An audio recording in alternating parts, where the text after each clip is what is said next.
Welcome back, Book Fiends, to Wicked Good Books, a channel dedicated to books and things book adjacent. My name is Nick, I'm the host of this channel.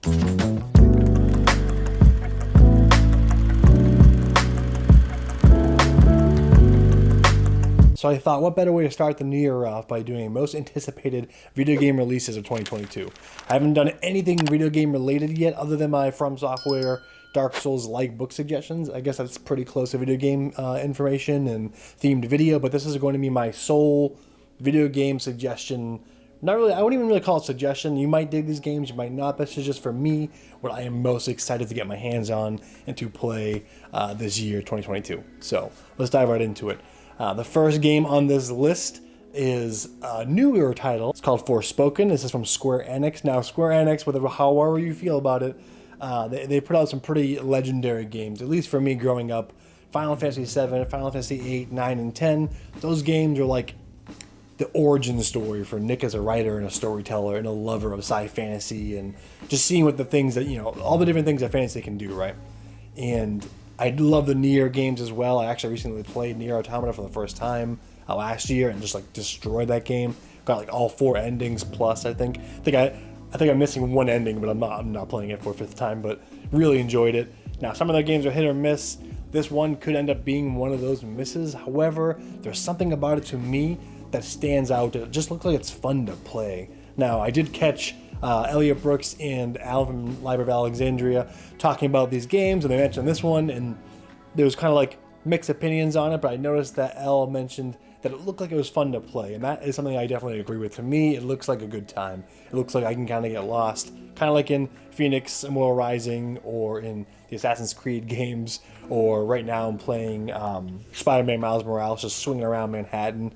I feel like in this game, it looks like there's a focus on agility and movement in this game, and mobility and speed. I feel like this game is going to be fun just to run around and travel. But let's talk about what the game's about. Frey Holland is a young woman who is transported from New York City to a fantasy world of Athia, and uses magical powers to journey through it and survive in order to find her way home. Now, I did see, just to name a few, actors coming in for mocap and performance for this game, being one being Janina Gavankar, looks like she's playing the villain in this game, and then Ella Balinska is playing the main character.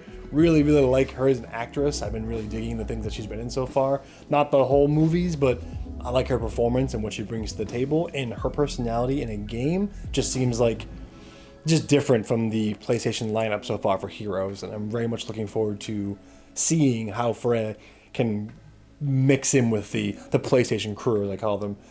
There's Kratos, Aloy, Sam, Ellie and Joel, everybody. The main thing in the trailer that stood out to me was that it reminded me of a story or a world that like Brandon Sanderson would have created. It had like Mistborn, Stormlight vibes, where she's running around, she's using all this elemental energy.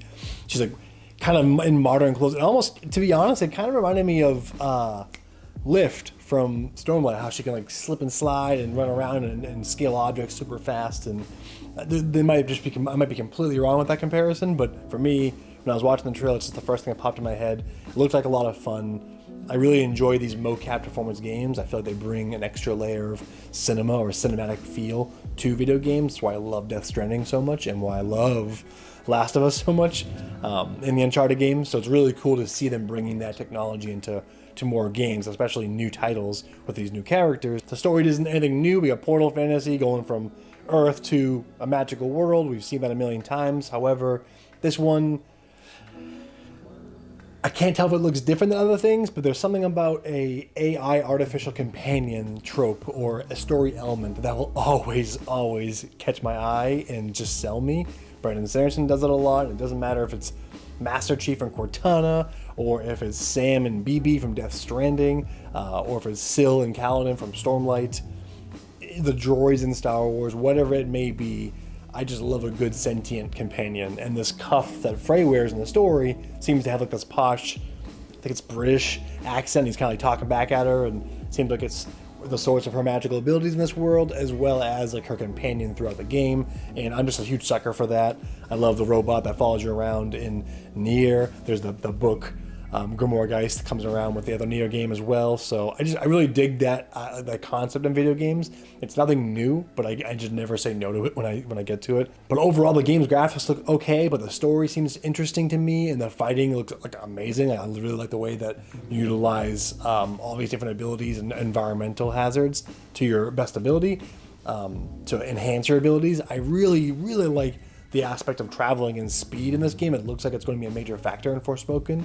And for me, I can get lost swinging around Manhattan as Miles for like hours and like not put a dent in the plot. So if running around this fantasy world in Converse is going to be a way to spend my time, I have no problem admitting I'll be one of those players. So very much looking forward to this one. Now, all these games are not in any sort of order. I mean, they are, but they aren't. I'm excited for all 5 of these, right? But the last 2 are probably my most anticipated games of the year.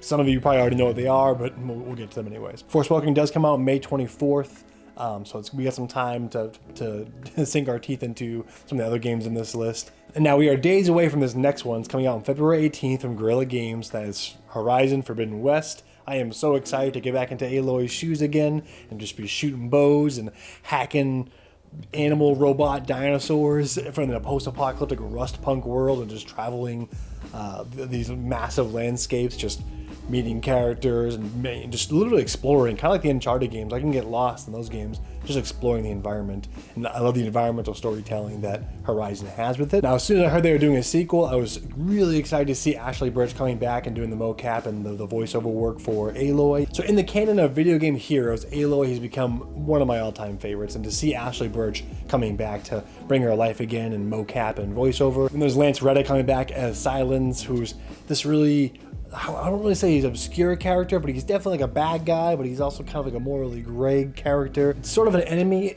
of the enemy is my friend type deal. They both work together, Aloy and Silence, a lot throughout the story, and the actor Reddick brings that character to life in such a cool way that just every time he's on screen, he just steals the show for me. And you love to hate him, you hate to love him, and I kind of hope that his character takes a bigger role in this game. He was a pretty major role in the last game, and I'm thinking he might be either the main villain of this game or one of your main allies. Which, as far as new features go, it seems like in this game there's going to be more of a party vibe where like Erend and this new character and Aloy sort of team up together and work together. Now, one of my biggest complaints with the first game was that you kind of are alone a lot. You can have a couple of companions here and there, but they were sort of just like there and they were kind of helpful. Now, I'm not looking for like super helpful AI companions. I mean, I survived Halo and Skyrim and those companions aren't the best, but in Horizon, there's this sense of like loneliness, right? Where you're kind of just walking around and exploring this beautiful wilderness, and you come across a lot of people, but no one that's like in your party talking to you, kind of like a Mass Effect or Dragon Age game. And it seems like they're trying to bring out that D&D party in this game, bring out the companions. And I loved Erend as a character. I'm really excited to see him return. Hoping there's some serious romance options in this game, because I'll be definitely romancing Erend as Aloy, but we'll see. But yeah, I'm super excited for this one. I can't really say too much without spoilers.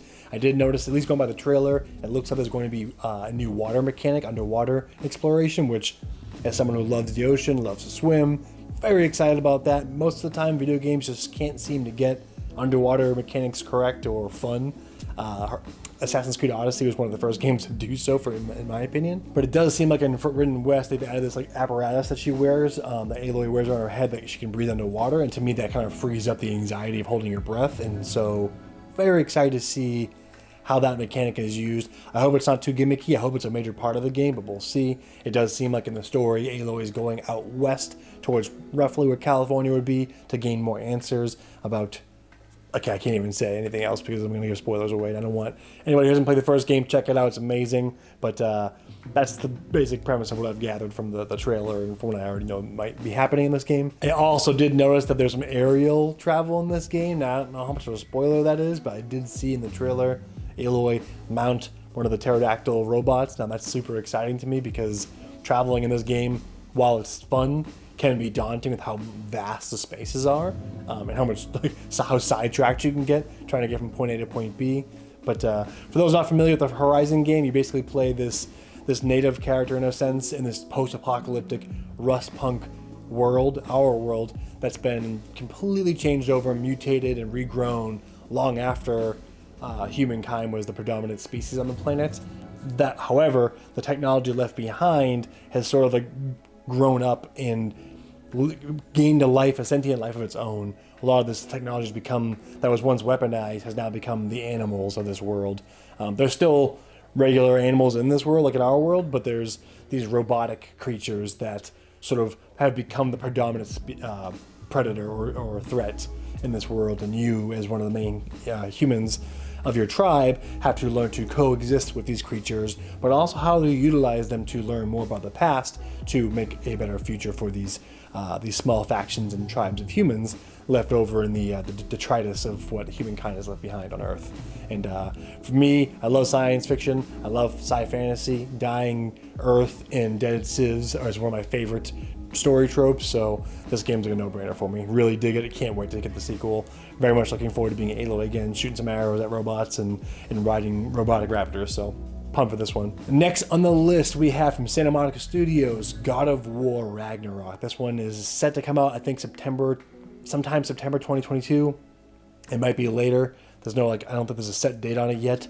I can't really talk too much about this one without giving spoilers away. All I can say about this game is that it's a direct sequel to the 2018 God of War from Santa Monica Studio. Now, if you've played that game, you know the director, Corey, he took God of War to a completely different place. Originally, I played the old ones too. God of War 1 through 3 and the 4th DLC side game.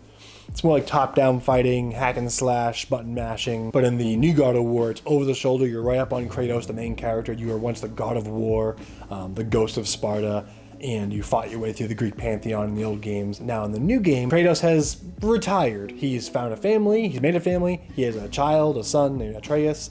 And the first game basically kicks off with the mother's death for a mysterious reason, in Kratos and Atreus setting forth into the land of the Norse to, in the land of Norse mythology, to spread the ashes of the mother. And that's kind of like the story. In this game, I can't say too much for spoilers' sake, but it looks like we're coming back with Kratos and Atreus to continue their adventure into the Norse wilds, to either wage war or band together with some of the characters from Norse mythology, which, as someone who absolutely loves Norse mythology, very much looking forward to diving deeper into the what Kratos and his son can discover in Norse mythology and Santa Monica's unique twist on it as well, especially with where the last game ended and what was hinted at, what was prophesized might be coming. Now the game is called God of War Ragnarok, so for those who know anything about Norse mythology, know that it has some context to it, that has some implications, some story implications, but we'll see. As far as gameplay goes,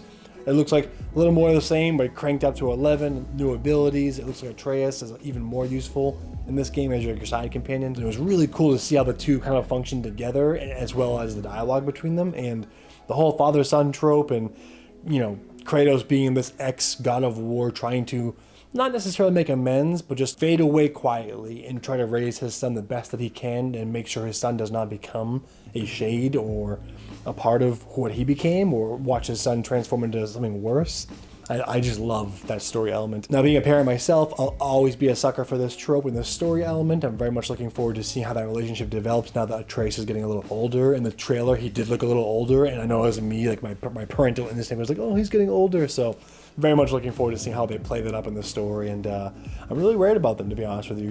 You know, things pretty rough in the last game, so we'll see where this one kind of leaves them, and I'm excited to see what other Norse creatures and characters from Norse mythology make an appearance in this game. All right, moving right along, the next game on this list is one of my most anticipated games of the year. It is also my daughter's most anticipated game of the year, and that is Nintendo's Zelda Breath of the Wild 2. Now, there's no set release date on this one, which is driving all of us crazy, I'm sure. We did get 2 trailers over the course of like many years, and that was like enough for us to devour and rewatch over and over and over again. It does look like we're picking up right where we left off in Breath of the Wild, with Link and Zelda reunited and traveling back out into the wilds to figure out what's in store for them in this new future that they've both woken up into. A lot of their friends are gone. They are years and years and years and years into the future, and it's sort of up to them to make a new life for themselves. I'm really curious to see where that takes them. I'm very curious to see what kind of gameplay elements we get, with hopefully maybe Zelda being either a playable character like she is in Hyrule Champions 2, that would be really cool. I know my daughter would love that. She's a huge Zelda and Link fan. And I'm talking like mega fan. Like she went as Skull Kid, a authentic cosplay of Skull Kid for Halloween this last year. So her mom and I made it together. She's what she really wanted to be. And we got her the authentic mask to go with it, and she was just super into it. She wants to go as Zelda next year. She's a diehard Zelda fan, knows more about Zelda than I will ever know. Why that's really cool to me is that my first video game growing up was the original Zelda Link's Awakening, on the SNES, red and black. Actually, I didn't even think it was the SNES. I think it was before that, to be honest with you, the black, gray, and red one. But I had all the old Zeldas growing up. That was my main game, and that's sort of like the origin story to my game life. And the fact that her first game, that she played other games before that, but this was the first game that she had taken the Switch. I beat Breath of the Wild 1. I was kind of done with it. I let her use the Switch because she was kind of showing interest in it, and she put Breath of the Wild in, put it on Game Plus, and she's put more hours into Breath of the Wild than I put into Skyrim, which is saying a lot because I put a lot of hours into Skyrim. She loves Zelda. I love that she loves Zelda. We can share this connection over it. And she loves the mangas. She's got posters. She's got still art, toys, stuffed animals. So she is almost more excited about Breath of the Wild 2. And therefore, for me, even just seeing the excitement that she has for it and being able to share that with her, I'm just super excited to play with her and to figure out how we're going to share it. Because I'm going to want to play for myself, too, to see what Link and Zelda get up to. And I know she's going to want to play it, too. So we have to fight over the TV. But I would gladly let her play just to watch her play it and be able to experience that thing we get to share, which I never in a million years would have thought my kid turned out to be a gamer like I am, in the same age I was, around the same age I was when I was playing these games. Story-wise, I don't know much about the story. It does look like there's some new abilities, including osmosis, which I know my daughter's very excited about. And it also looked like Hyrule Castle lifted into the sky. We saw what in the first trailer would look like Ganondorf underground, kind of covered in what looked like Twilight Princess magic, which I could be completely wrong about all of this because I'm not the lorest in this house, but I love Minda in Twilight Princess, so if she's in this game or the Twilight Realm finds its way into Breath of the Wild, I'll scream, because that's my favorite Zelda game, so we'll see. Fingers crossed, but very much looking forward to that one. The abilities look amazing. The osmosis one going through the walls is cool. It looks like Link's arm gets messed up and the Sheikah Slate becomes part of his arm, which is really cool and unexpected. And I just love when they can take what we're comfortable with and what we're used to and kind of flip that expectation on its head and do something new with it. So super excited for that one. Next and last on the list is my most anticipated release of the year. That is Elden Ring from Software. Now, Hidetaka Miyazaki from Software kind of teamed up together with George R. Martin, the writer of A Song of Ice and Fire, to write the bosses in the mythology behind this world. That's pretty much what I've gathered from interviews. Now, that's really cool because the bosses have always been pretty awesome in Souls games, so bringing in Martin to kind of add that extra layer to it, for me anyway, is super exciting, both as a video game lover and an avid reader. Now, I've watched a lot of footage in this game, and I've had to kind of pull myself away from it because I don't want to spoil too much, but it looks like we're playing as the Tarnished, which is pretty much... It does seem like the game is a little Dark Souls 4 vibes, but I don't think any of us are mad about it because we love Sekiro, we love Bloodborne, we love Dark Souls. So, and I just played the new Demon Souls on PS5 and it was amazing. I do kind of wish the graphics were a little better, but I understand that it's not going to look like Demon Souls because the new Demon Souls is a different company. However, the game does look amazing. It looks like so much fun to play. It looks like Zelda Breath of the Wild and Dark Souls 3 did the fusion dance and mixed together, and that is the strangest but perfect combination for me because I love both those games dearly. And being able to play in a Souls-like game that's open world and ride this stag-like horse that just reminds me of the elk in Princess Mononoke, to be honest with you. And being able to play online with my friends and travel co-op-wise, it's always been fun to do on Dark Souls. Now we get to do an open world setting. It's just couldn't ask for more. And we get to jump, which sounds like... In the list of all these games I just mentioned where you can do amazing things, and the fact that you can't jump really in the Souls games is kind of hilarious. So I'm excited about the jump mechanic. I'm also excited about the stealth mechanic. That's always something I felt like was missing in the old Dark Souls games and was really cool in Sekiro. But from what I've gathered, it does seem like in the story we play this character known as, or a type of character known as the Tarnished, and we are in this world where the energy or the medium that holds this world together has been broken, and all the power has been split into these different lords that kind of rule over the Elden Ring regions. And you have to go to each place to collect these pieces of the Elden Ring and put it together and become the next Elden Lord. Now this comes out February 25th, so we are also weeks away from playing it. I am very excited. The most recent trailer got me so hyped for it, even though it was a cinematic trailer. I already watched the gameplay video for those who had early beta access, and it looked like so much fun. I can't wait to get my hands on it. I'm going to sink so many hours into that game. In fact, that's probably how me and my daughter will be able to balance who plays Breath of the Wild when, is I'll be playing Elden Ring while she's playing our Breath of the Wild too. She hasn't played Dark Souls games, but at least that'll give me a good buffer in between both games and we can take turns. But very much looking forward to playing Elden Ring and making my lowly tarnished and getting lost in another one of those worlds. From Software games are just loaded with this grim, dark, dying world fantasy settings with these amazing scores of music and cast of NPC characters and boss characters who are layered and stooped in this lore that you have to kind of piece together for yourself through environmental storytelling, through item descriptions. That's my favorite part about the games, is it reminds me of a good book, or at least a deep, detailed book where you kind of dive into the world and you gotta piece it together by just being really observant, kind of either reading between the lines or just saving information. And I feel like that's such a cool element for a game to showcase, as well as being a very difficult game as they've been known to be. And I hated them at first and I grew to love them, and so I cannot wait to get my hands on Elden Ring. Now these are just my top 5 games coming out in 2022 that I'm excited about. Most of them are PlayStation titles. We are PlayStation and Nintendo in this house. While I do love Xbox and I love me some Halo, a while back I decided to go back to Sony and stick with it, and that's where we're at. What are some of the games that are your most anticipated releases for the year for 2022? I'd love to hear them. Drop them down in the comments. I'd love to talk to you guys about them. I play a lot of games, not nearly as much as I used to, but I try really hard to make time for it. But you know, life happens. We're in the middle of the pandemic. I'm doing homeschool. Got my teacher hat on one second, then I'm working, then I'm writing, making videos, just trying to stay afloat and be creative. But I do love to kind of replenish the creative well, especially before writing, by diving into a game and kind of getting lost in it. That is all the time I have for today. Thank you so much for your support for the channel, as always. To my patrons who make it all worth doing every morning when I wake up and get to chat with you guys and talk about books and anime and games and all things book adjacent, all things Nerdtube. Thank you guys from the bottom of my heart for helping me get to my second year on YouTube. And yeah, I'm very much looking forward to creating new content moving forward, especially this more Nerdtube related content. But don't worry, the next video coming out is going to be a little more book centric, and I'm very much looking forward to it. So we'll see you in the next one. Stay wicked.